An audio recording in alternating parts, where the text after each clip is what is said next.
Hello everyone, आप सभी का अंकुश एकेडमी में स्वागत है। आई होप आप लोग सब अच्छे होंगे और आपकी एग्ज़ाम की तैयारी भी अच्छे से चल रही होगी।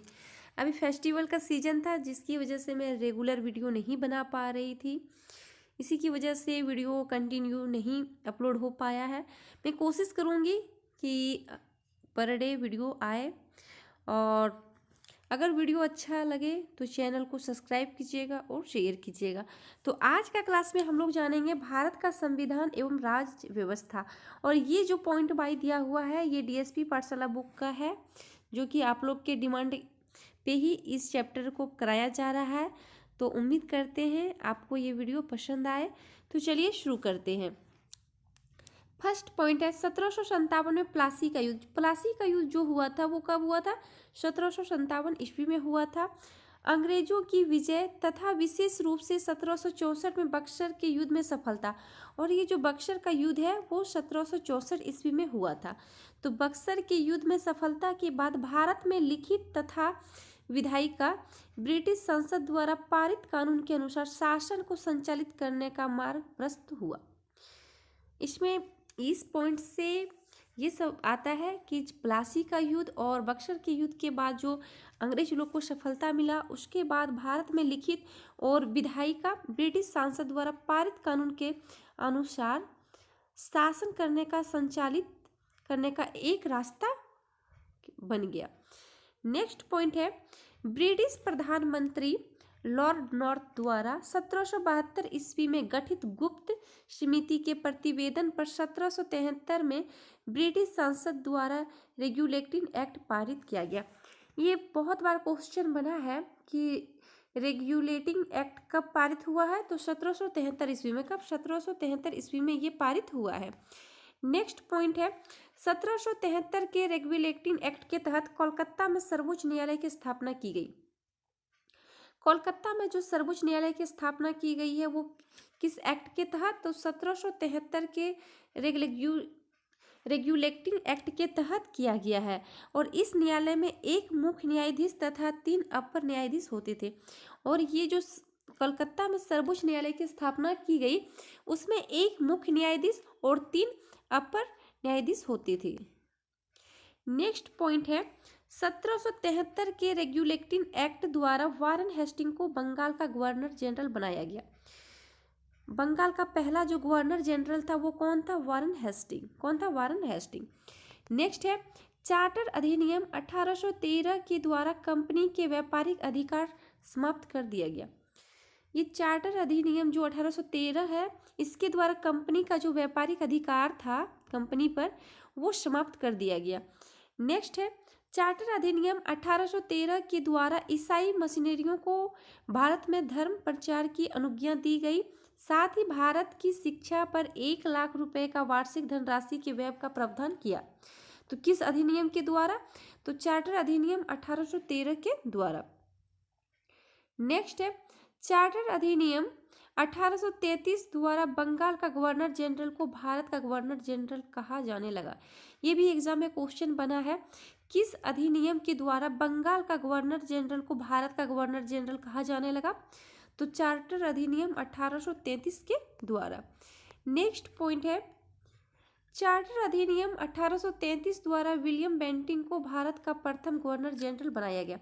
भारत का प्रथम गवर्नर जनरल कौन था? तो विलियम बेंटिंग। और इनको किस अधिनियम के द्वारा बनाया गया था? तो चार्टर अधिनियम 1833 के द्वारा।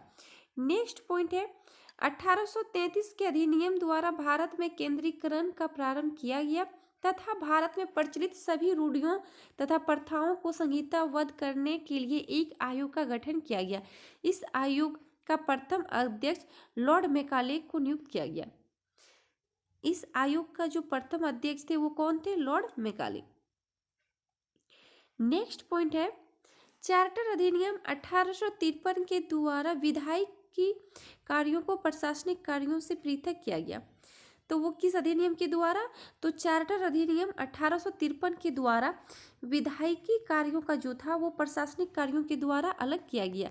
नेक्स्ट पॉइंट है भारत सरकार अधिनियम 1858 द्वारा भारत में कंपनी के शासन को समाप्त कर दिया गया। ये जो भारत में कंपनी के शासन को समाप्त कर दिया गया वो किस अधिनियम द्वारा?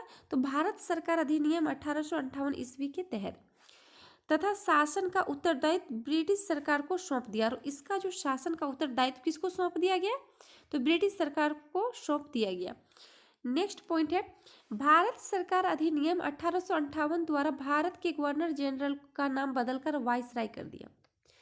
फिर जब भारत सरकार अधिनियम 1858 हुआ तो इसके तहत भारत का जो गवर्नर जनरल था इसका नाम बदलकर फिर क्या कर दिया गया? वाइसराय कर दिया गया। नेक्स्ट पॉइंट है, ब्रिटेन की महारानी विक्टोरिया द्वारा 1 नवंबर 1858 को भारत के संबंध में एक महत्वपूर्ण नीतिगत घोषणा की गई जिसे कुछ हद तक भारतीय संविधान का आधार माना जा सकता है। ये घोषणा कब की गई थी? 1 नवंबर 1858 ईस्वी को। नेक्स्ट पॉइंट है, 1 नवंबर 1858 को ब्रिटेन की महारानी विक्टोरिया द्वारा की गई घोषणा को भारत के शिक्षित वर्ग द्वारा इसे अपने अधिकारों का मैग्ना कार्टा कहा जाता है। किसको?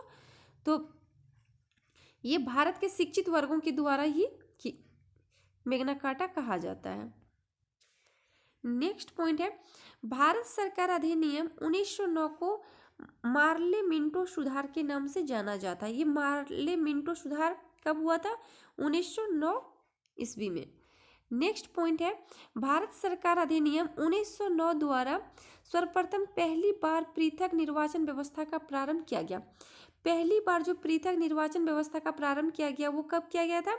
1909 ईस्वी में किया गया। नेक्स्ट पॉइंट है, भारत सरकार अधिनियम 1909 को मॉन्टेग्यू चेम्सफोर्ड सुधार के नाम से जाना जाता है। ये जो भारत सरकार अधिनियम 1919 है इसको किस नाम से जाना जाता है?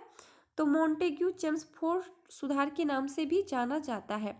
इसी में है, प्रांतों में दैत्य शासन का प्रावधान किया गया। और इसी में प्रांतों में दैत्य शासन का प्रावधान किया गया। नेक्स्ट पॉइंट है, भारत सरकार अधिनियम 1935 द्वारा केंद्र में दैत्य शासन लागू तथा प्रांतों में समाप्त कर दी गई।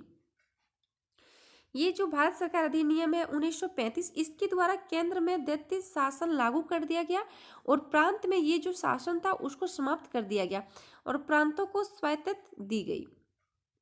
नेक्स्ट पॉइंट है, cabinet mission. Cabinet mission Bharat कब आया था? 1946 में। तो कैबिनेट मिशन की सिफारिश पर भारत में संविधान सभा का गठन हुआ। भारत में जो संविधान सभा का गठन हुआ वो किसकी सिफारिश पर? तो कैबिनेट मिशन की सिफारिश पे किया गया है। नेक्स्ट है, संविधान सभा का गठन जुलाई 1946 में हुआ। संविधान सभा का जो गठन हुआ वो कब हुआ था? 1946 में हुआ था।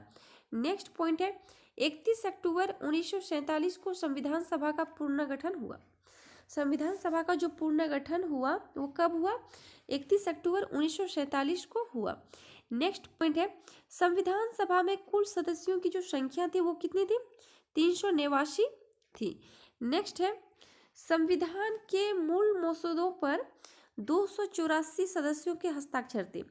कितने सदस्य हस्ताक्षर किए थे? तो 284 सदस्य हस्ताक्षर किए थे। नेक्स्ट है, भारतीय सभा में ब्रिटिश प्रांत से कितना सदस्य थे? तो 292 थे। देशी रियासतों के कितने थे? तो 93 थे और 4 कमिश्नरी के प्रतिनिधि थे। कितने? 4 कमिश्नरी के प्रतिनिधि थे। इस पॉइंट से क्वेश्चन एग्जाम में बन जाता है तो इसमें ये चीज याद रखिएगा, ब्रिटिश प्रांतों से कितने सदस्य थे और देशी रियासतों के कितने सदस्य थे। नेक्स्ट है, देश के विभाजन के पश्चात प्रांतों से 235 तथा देशी रियासतों की निवासी कुल 324 सदस्य संख्या रह गई। नेक्स्ट है, 9 दिसंबर 1946 को संविधान सभा की प्रथम बैठक हुई। संविधान सभा की जो प्रथम बैठक हुई थी वो कब हुई थी? 9 दिसंबर 1946 को संविधान सभा की प्रथम बैठक हुई और इस बैठक की जो अध्यक्षता की थी वो किसने की थी? डॉक्टर सच्चिदानंद सिन्हा ने। प्रथम बैठक की जो अध्यक्षता की थी वो डॉक्टर सच्चिदानंद सिन्हा ने की थी और 9 दिसंबर 1946 को ही संविधान सभा ने डॉक्टर सच्चिदानंद सिन्हा को अस्थायी अध्यक्ष निर्वाचित किया था। और ये जो डॉक्टर सच्चिदानंद सिन्हा थे ये संविधान सभा के अस्थायी अध्यक्ष थे। कौन थे? अस्थायी अध्यक्ष थे। नेक्स्ट है, फिर 2 दिन के बाद 11 दिसंबर 1946 को डॉक्टर राजेंद्र प्रसाद को संविधान सभा का अस्थायी अध्यक्ष चुना गया। संविधान सभा का जो अस्थायी अध्यक्ष थे वो कौन थे? डॉक्टर राजेंद्र प्रसाद थे। नेक्स्ट है, संविधान सभा की कार्यवाही 13 दिसंबर 1946 को जवाहरलाल नेहरू द्वारा पेश किए गए उद्देश्य और प्रस्ताव के साथ प्रारंभ हुई। संविधान सभा की जो कार्यवाही है वो 13 दिसंबर 1946 को जवाहरलाल नेहरू ने पेश किए थे। नेक्स्ट है, संविधान सभा का संवैधानिक सलाहकार जो थे वो थे श्री बी.एन. राव। श्री बी.एन. राव जो थे वो संविधान सभा का संवैधानिक सलाहकार थे। नेक्स्ट है, 29 अगस्त 1947 को गठित 7 सदस्यीय प्रारूप समिति के अध्यक्ष डॉक्टर भीमराव अंबेडकर थे। ये जो प्रारूप समिति का गठन हुआ था वो कब हुआ था? 29 अगस्त 1947 को। 29 अगस्त 1947 को प्रारूप समिति का गठन किया गया और इसमें कितने सदस्य थे? तो 7 सदस्य थे, जिसमें एक अध्यक्ष थे और अध्यक्ष कौन थे? डॉक्टर भीमराव अंबेडकर इसके अध्यक्ष थे। नेक्स्ट पॉइंट है, डॉक्टर भीमराव अंबेडकर को भारतीय संविधान का जनक कहा जाता है। भारतीय संविधान का जो जनक माना जाता है वो किसको माना जाता है? डॉक्टर भीमराव अंबेडकर को भारतीय संविधान का जनक माना जाता है।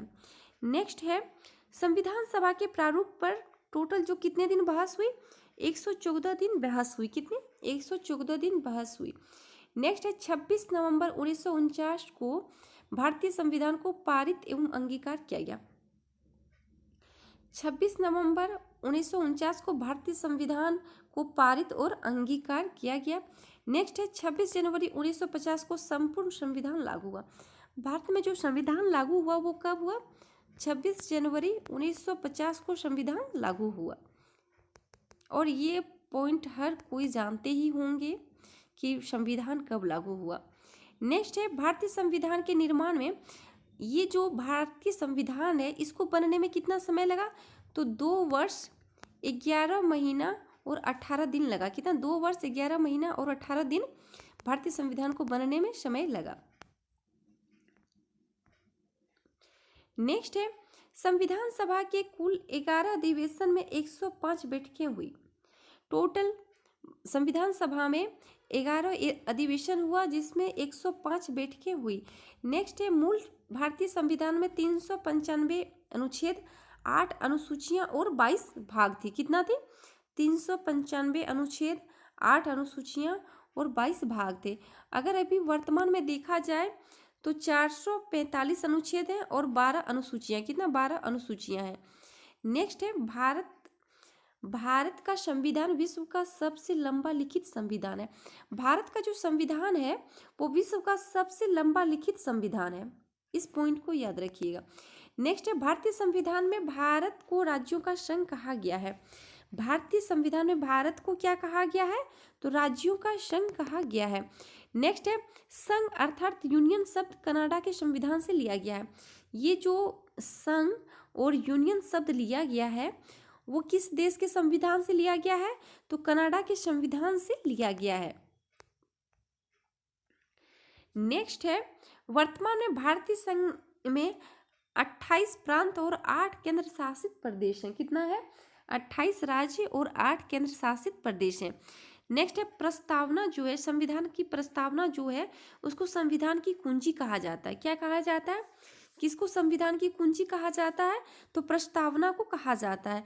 नेक्स्ट है, संवैधानिक उपचार जो अनुच्छेद 32 में है, संवैधानिक उपचार, इसको डॉक्टर भीमराव अंबेडकर ने संविधान की मूल आत्मा कहा है।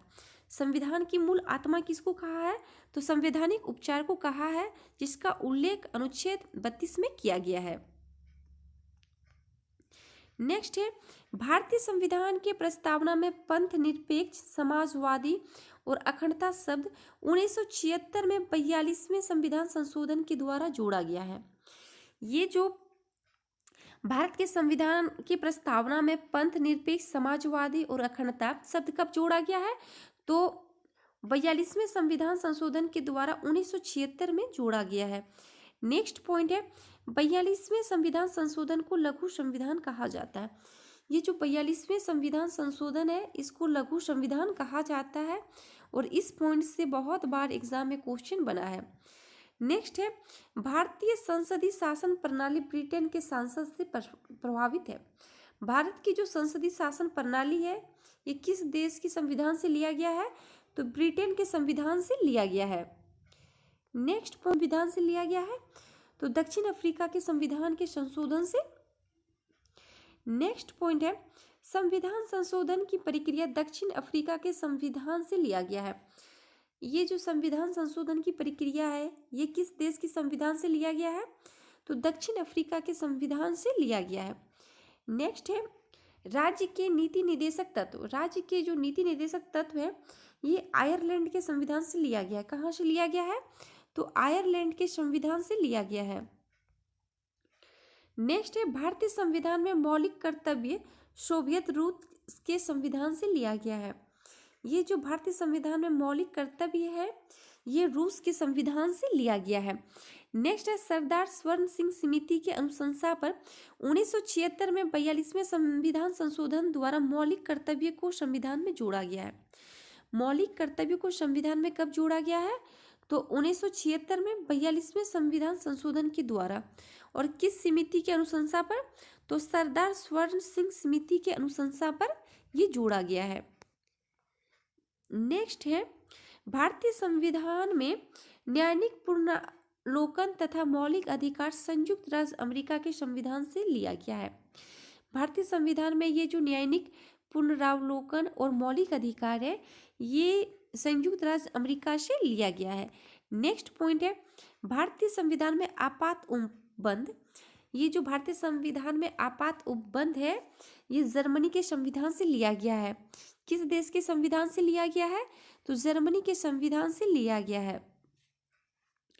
नेक्स्ट है संविधान के अनुच्छेद 368 तथा भाग 20 में संविधान संशोधन की प्रक्रिया वर्णित है। ये जो भाग 20 और अनुच्छेद 368 है इसमें संविधान संशोधन की प्रक्रिया वर्णित है। नेक्स्ट है संविधान में जो प्रथम संशोधन हुआ वो कब हुआ था? 1991 ईस्वी में। 1991 ईस्वी में प्रथम संविधान संशोधन हुआ था। नेक्स्ट पॉइंट है 8वीं अनुसूची में भारत के 22 भाषाओं का उल्लेख किया गया।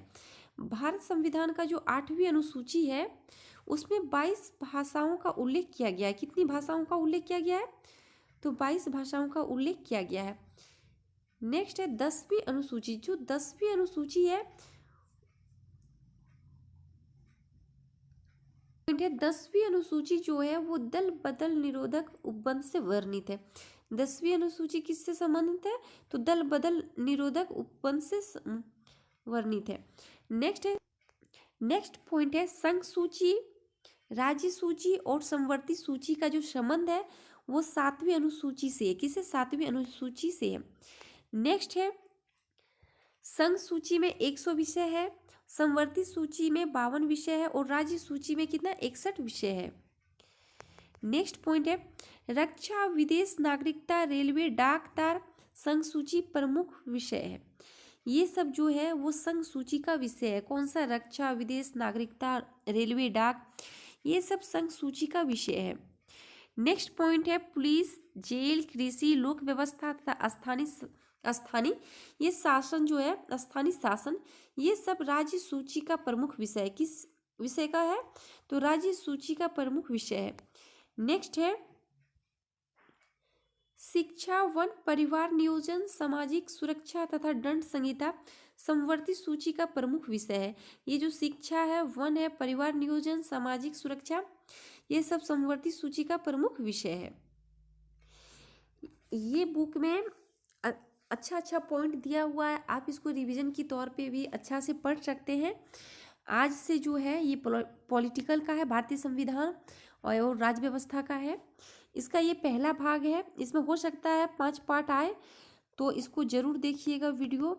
और हाल यही सब टॉपिक का वीडियो आएगा। उसके बाद कुछ दिन के बाद अगर नियोजन नीति बन जाएगी और अच्छे तरीके से बनेगी और फिर हो सकता है CGL का फॉर्म फिर से अप्लाई करना पड़े, तो उसके बाद मैं रेगुलर वीडियो लाऊंगी प्रैक्टिस सेट का। क्योंकि जो अच्छे खासे तैयारी कर लिए हैं, जो इतने सालों में तैयारी कर लिए हैं, तो उनके लिए 1 साल और तैयारी करना ही होगा। तो इसीलिए प्रैक्टिस सेट पे ज़्यादा फोकस कीजिए। जब भी एग्ज़ाम हो, एग्ज़ाम तो होगा ही, मगर एक होता है ना कि हम लोग भी कब से तैयारी कर रहे हैं, एग्ज़ाम लेने, कब एग्ज़ाम लेगी सरकार इसका कोई नहीं पता। मगर हम लोग उम्मीद करते हैं कि ये जो 2023 है इसमें ये जैसे सीजीएल का एग्ज़ाम भी हो, इसका रिजल्ट भी आए। तो इसीलिए इतना दिन अगर तैयारी कर लिए हैं तो 1 साल और मेहनत कीजिए। और हमारे चैनल पे जो नए हैं, जिन्होंने अभी तक मेरे चैनल को सब्सक्राइब नहीं किया है, तो मेरे चैनल को सब्सक्राइब कीजिएगा, लाइक कीजिएगा और शेयर कीजिएगा। Thank you.